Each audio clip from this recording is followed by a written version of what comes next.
PES Mania, balik lagi dengan saya Teguh Dinata atau biasa kalian mengenalnya dengan Pandamal. Nah, untuk kali ini biar lebih seru dan asik, saya mengundang teman saya nih. Dan inilah dia. Halo. Apa kabar, Mas? Bro Pandamen, salam kenal ya, Gajah Mada, a.k.a. Christian. Nah, jadi Mas Christian ini atau nama timnya itu adalah Gajah Mada. Jadi kami itu bisa dibilang teman latihan Ya, awal-awal ya? Kawan lama lah. Kawan lama. Dari awal dulu PES 2017. Baru-baru resmi di Indonesia ya? Resmi di Indonesia itu udah main, udah mabar dulu. Nah, waktu masih ya ngoper aja salah-salah. Nah, kami latihan di sini berdua gitu kan. Oke. Nah, ngomongin soal PES yang sangat hangat nih. Kemarin kan ada iconic moment tuh. Bener banget. Ada iconic momennya si Real Madrid kalau nggak salah. Ada si siapa aja? Ada Iker Casillas. Terus ada David Beckham. Satu lagi Haji Guti. BTW hanya siapa ya? Hernandez. Ya, Haji Dulu Guti. kalau zaman dulu kita main PS1 Haji Guti nyebutnya. Kalau kalian pernah main PS1 tuh ya, kalau sekarang udah PS5 tuh. Iya. Udah enggak ada main dulu Haji Guti. Belum kebeli ya? Belum kebeli. Semoga YouTube-nya lancar, PS5 kebeli. Iya. Amin. Dulu mah rental 2000 sejam, setengah jam 2000 kalau nggak salah. Oke. Nah, menurut Mas Tian, kenapa sih 3 player itu bisa jadi iconic moment muncul di PES 2021 ini? Jadi gini, wah ini kayaknya menarik banget ya. Kalau kita ngomongin PES itu kan nggak terlepas dari yang namanya pertandingan real dong. Oke, jadi, betul. Konami itu kalau mereka tuh membuat iconic moment, momen-momen tertentu ya, namanya iconic ya. Berarti kan sesuatu yang dia itu spesial gitu, iconic banget gitu ya. Dimulai dari yang pertama ini, Bro Pandamen. Yang pertama kita mau bahas tentang David Beckham. David Beckham. Jadi David Beckham itu kan di situ ada iconic moment ya. Jadi waktu itu di pertandingan di bulan 10 April 2005. Oh, 2005? Ya. Ini teman-teman udah lahir belum 2005? Nah, itu. Jangan-jangan belum. Belum lahir kayaknya nih. Kita aja masih belasan ya kalau nggak salah. Ya, saya masih SMP kelas 3. Gitu. Jadi pertandingan itu ini pertandingan yang cukup krusial antara Deschamps dan Demit. Tapi waktu itu masih Los Galacticos sama Blaugrana. El Clasico yang dalam klasik. Enggak. Ini benar-benar pure Los Galacticos sama orang-orangnya berkualitas banget lah. Ya, kalau kita bisa lihat itu kan line up-nya kan ada Iker Casillas dari Real Madrid ya, ada Michael Salgado ya. Siapa? Ada Salgado. Francisco Pavon, siapa lagi tuh kan. Nah, pasti tahu nih. Saya nggak tahu, Pavon saya nggak tahu. Roberto Carlos tahu kan? Carlos saya tahu. David Beckham, tahu. Thomas Jefferson, pernah dengar lah ya. Pernah dengar, tapi nggak ini. Ya, Helguera. Terus pernah. Pelatihnya sekarang tahu si botak. Zidane itu masih main. Ada Michael Owen dan juga Raul Gonzalez. Sama Ronaldo botak. Ronaldo ini ya, Ronaldo asli katanya. Brazil ya. Jadi waktu itu Bang Teguh, Beckham kenapa ada disebut iconic moment ya? Di situ dia mencetak 2 assist yang sangat spektakuler. Mungkin kalau teman-teman pengen lihat, coba kalian di sini. 10 in the penalty area, defending. Beckham tries to cook something. Great cross! Wonderful header! 2-0. Ronaldo, don't write him off. I'll tell you what, Rob, this is an unbelievable start from Real Madrid. Why don't they play like this every week? So positive, so offence-minded. The quality of the cross from David Beckham was absolutely superb. And I don't know where the marking was at the far post. Free header near enough for Ronaldo. And that's the 2-goal cushion. Great ball in, David Beckham, far post. Barcelona dominating possession, but can they turn possession into goals? Good ball. What a great ball from Beckham to Michael Owen. Away goes Owen, and Owen scores! And when Owen scores, Real Madrid win.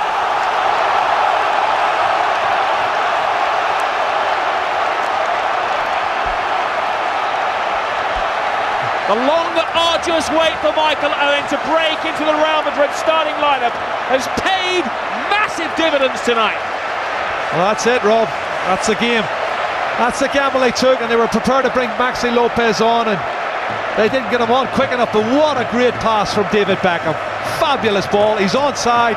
Puyol tried it once too many. He takes a touch, he steadies himself, he hammers it underneath Victor Valdez, and you're right, Rob, whenever Michael Owen scores, Real Madrid never lose. And he's been my man of the match so far, David Beckham. He's been absolutely superb. His passing, his distribution. Si Beckham ini kan punya sebelumnya muncul tuh iconic momennya di MU, ada iconic momennya di mana lagi ya? MU sih. Ada legend juga, bukan iconic moment, ada MU legend sama ya? legend. Legend ya? Tapi posisinya beda-beda. Pas waktu ini yang keluar Real Madrid iconic ini, dia posisinya di mana? RMF ya? Kalau nggak salah RMF. RMF kan? Sejatinya gini, kalau teman-teman bisa mengetahui ya, kalau mungkin nggak nonton langsung ya, tapi dari video-video, Beckham itu dia memang sebenarnya dulu waktu awal-awal dia mainnya tuh di nomor 10. Oke. Ya kan? Kan dulu dia kasih nomor 10 dulu di MU pertama. Betul. Ya kan? Setelah itu karena dia itu kemampuan utamanya ya ini teman-teman perlu tahu nih, Beckham itu kemampuan utama adalah long ball. Long ball, oke. Kalau tahu ya, ikan ikonik banget tuh tendangannya itu kan melengkungnya itu loh. Betul, pakai tendangan kaki pisang dalam. katanya. Pisangnya tuh pisang banget lah ya. Melengkung banget pisangnya aja. Jadi Beckham itu kan spesialis banget yang namanya crossing. Crossing, long ball, kemudian terupas tinggi itu ada keahlian Beckham. Makanya waktu di Real Madrid dia memang sering dipasang di bagian kanan. Right midfielder RMF. Dan kalau tidak salah memang pada zaman 2005 formasi itu lebih banyak menggunakan RM ya, daripada RW. Benar. Jadi RW itu kan sudah ini kalau Pandamen tahu kan, RW itu muncul sejak zaman Ribery dan juga Arjen Robben di Munchen. Iya. Karena kalau RW itu modelnya kan dia langsung giring bola, dia langsung cut bola langsung ke dalam. Jadi dia langsung giring sendiri, gitu ya? Gisir ke dalam, dia baru cetak gol. Itulah zamannya Robben dan juga Ribery. Tapi waktu zaman dulu di zaman Los Galacticos ini Beckham masih di RMF. Kan kalau tadi sempat lihat tadi kan cuplikannya kan, umpan lambungnya Beckham tuh gila. Manja ya. Gila.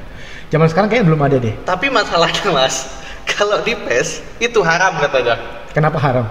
Long pass gak ada teknik katanya.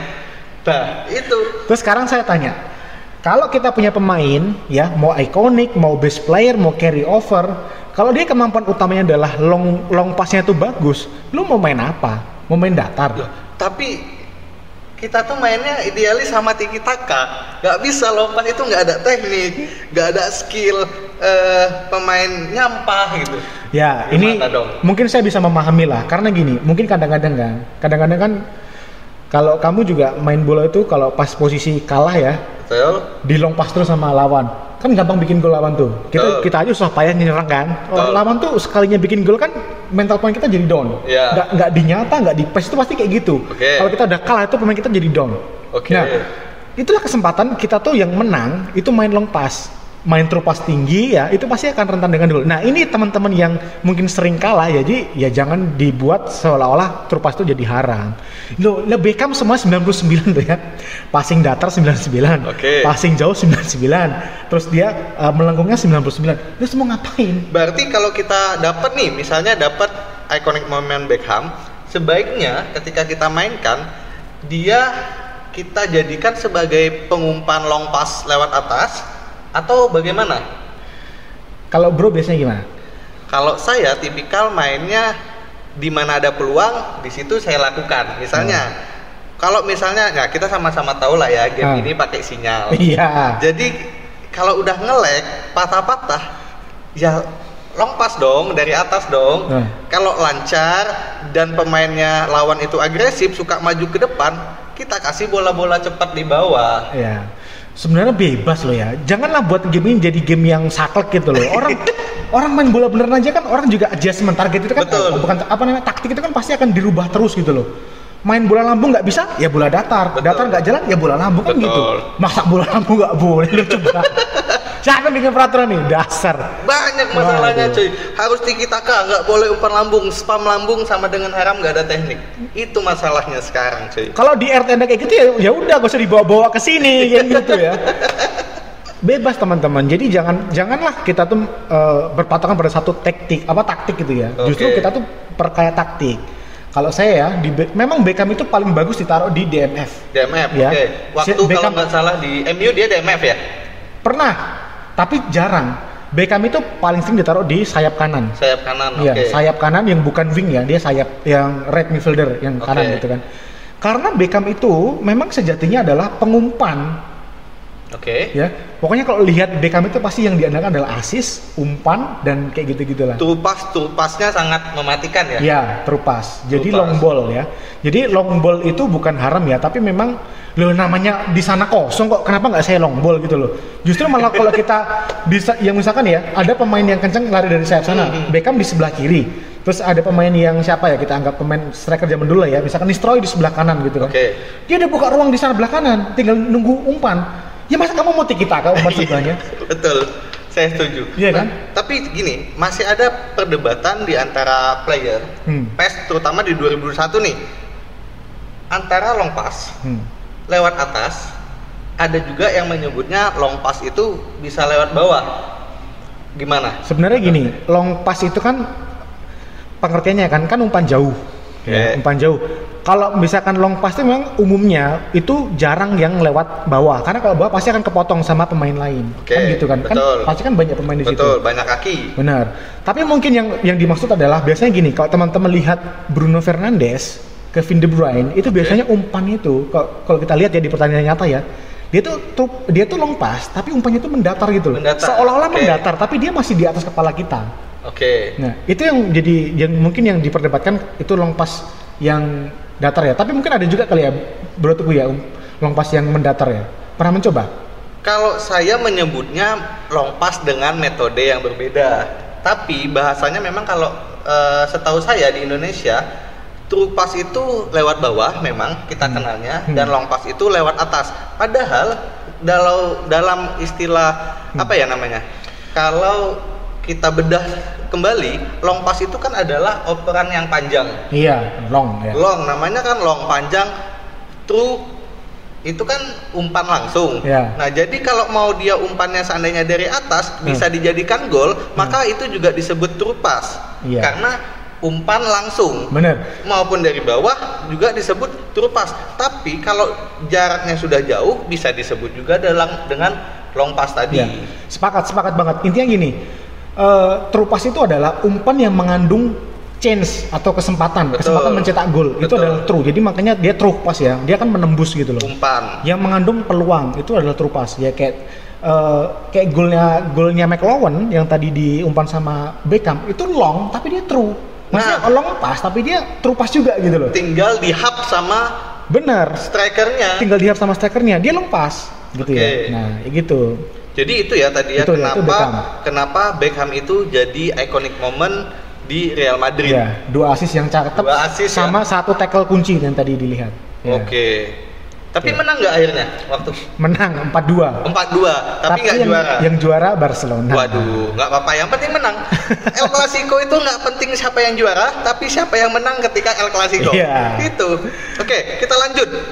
Kan masih ada 2 player lagi yang bakal kita bahas. Iya. Iker Casillas selanjutnya atau Haji Guti?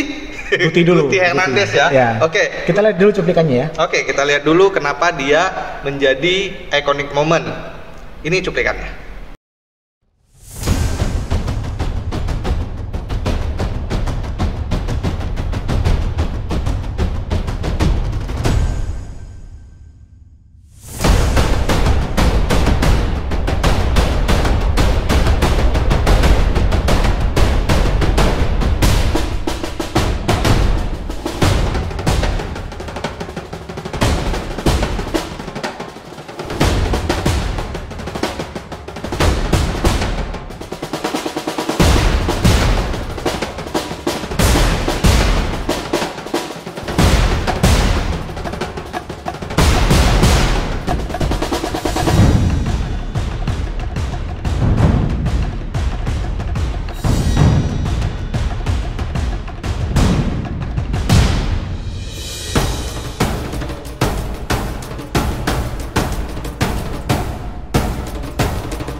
Nah, tadi teman-teman sudah lihat ya. Nah, bagaimana menurut Mas Tian?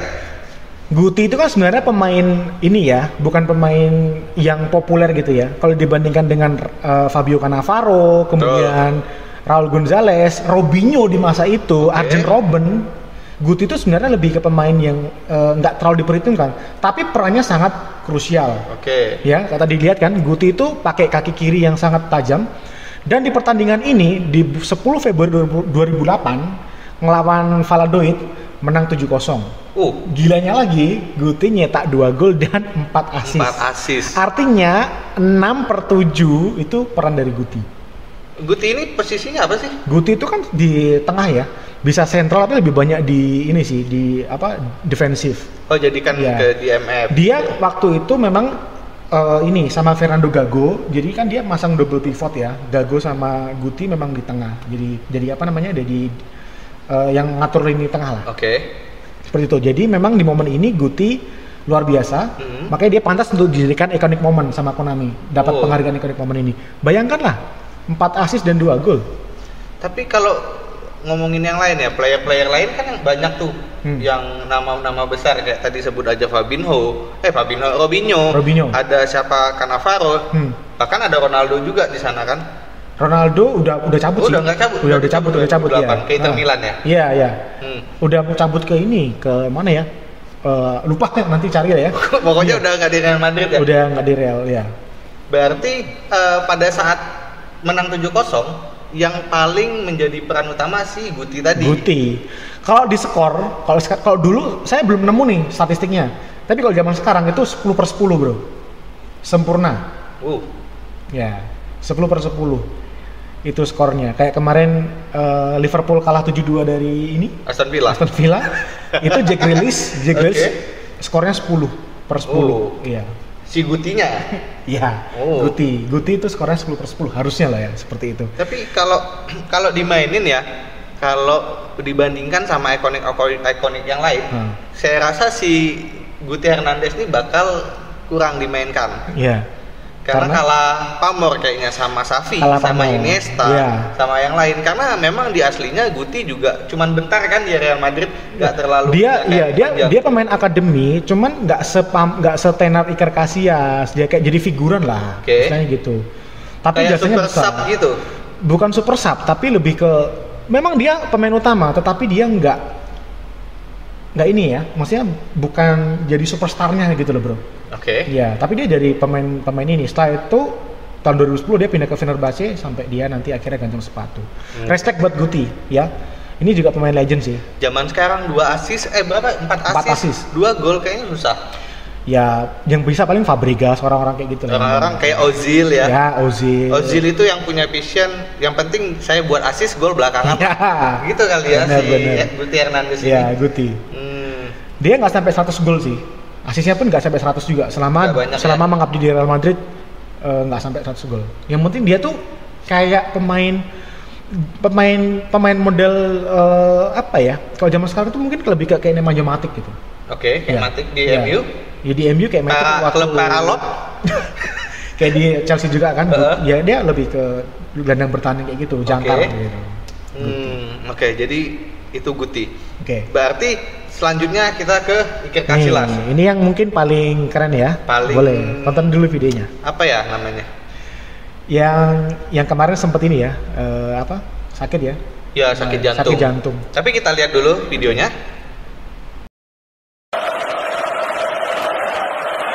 Busquets, tremendous pass, Alves. Support here from Messi. Fine save, Casillas. Ramos just about helped pitch. That wasn't the story in the first half.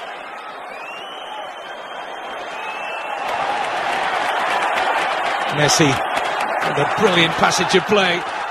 Pedro, chances here. Oh, and Casillas just claws it to safety.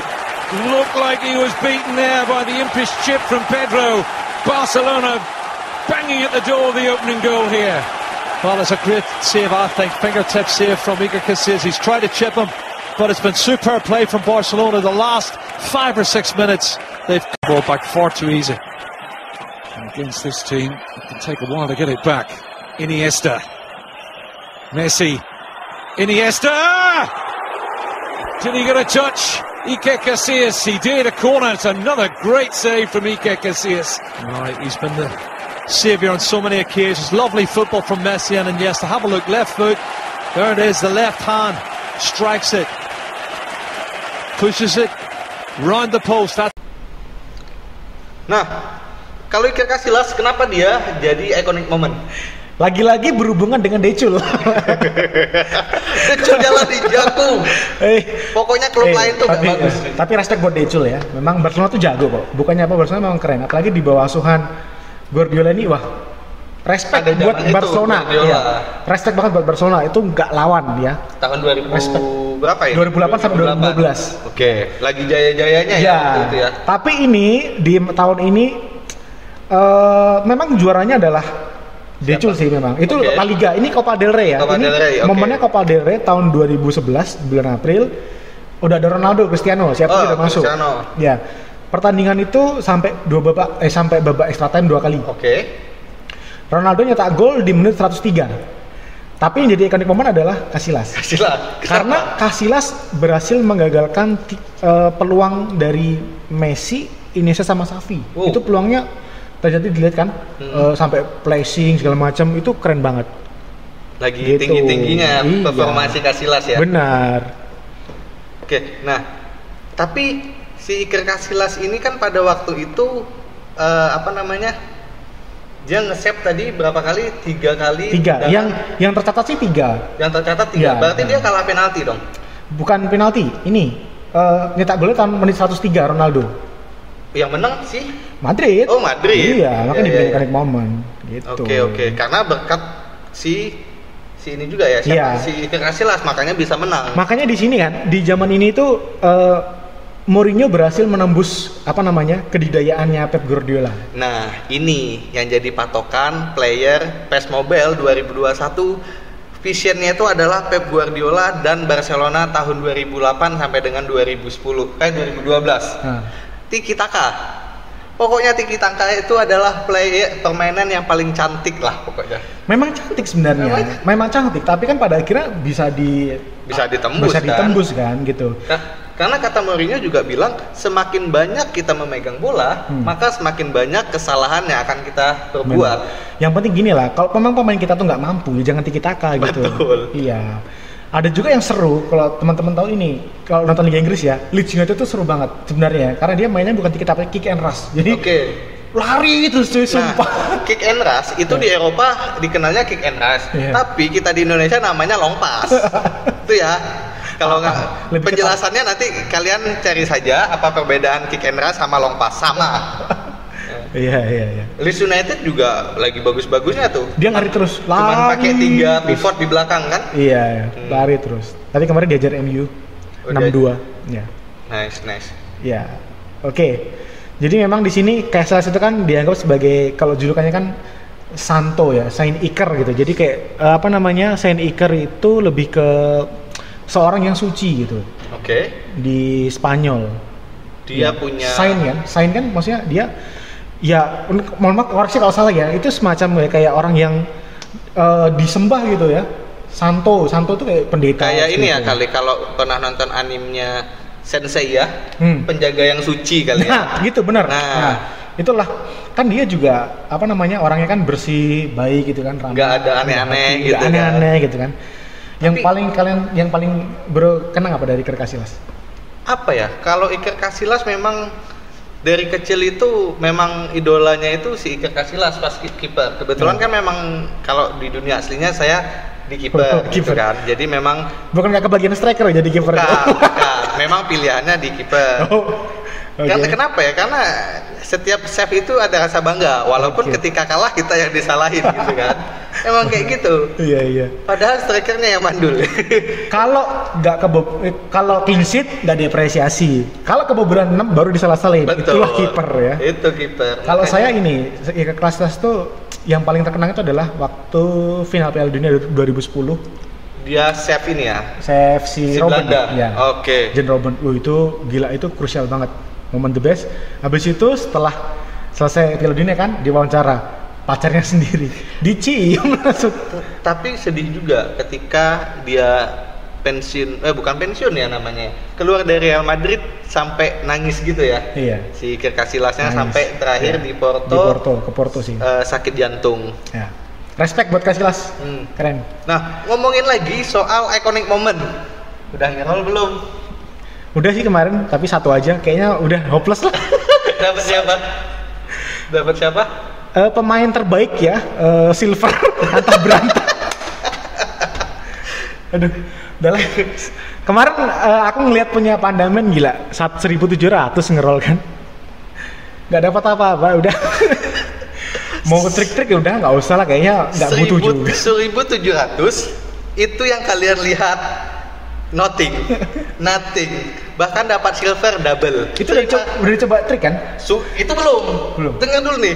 Yang saya tampilkan nih, nanti videonya kalian bisa lihat di deskripsi atau nanti kita kasih ini ya, suggest ke kalian, silakan nonton nanti.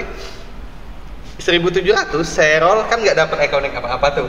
Setelah itu malamnya saya roll lagi pakai trik-trik yang lagi booming di mana di YouTube. Ada yang harus klik Casillas 3 kali, terus siapa lagi Guti 3 kali, sama Beckham 3 kali, Ramos 3 kali, pasti dapat bang. Saya coba sampai total semua koin saya bakar 2.000. Silver cuy. Udah lah, trik itu kan, itu bukan beruntungan, serius. Hoki kan? Hoki, ya. Memang ada faktor, setidaknya 50% dari sana, 50% lagi hoki. Tapi kalau ngomongin trik ya, nanti mungkin di episode selanjutnya ya, kita bahas nostalgia nanti, itu pernah dulu. Oke, nah soal trik zaman dulu ya. Oke, jadi kali ini kita tadi sudah bahas tentang iconic moment yang 3 orang itu, Casillas, Guti Hernandez, sama satu lagi David Beckham di posisi RMF. Nah, sekian dari kita ya kalian.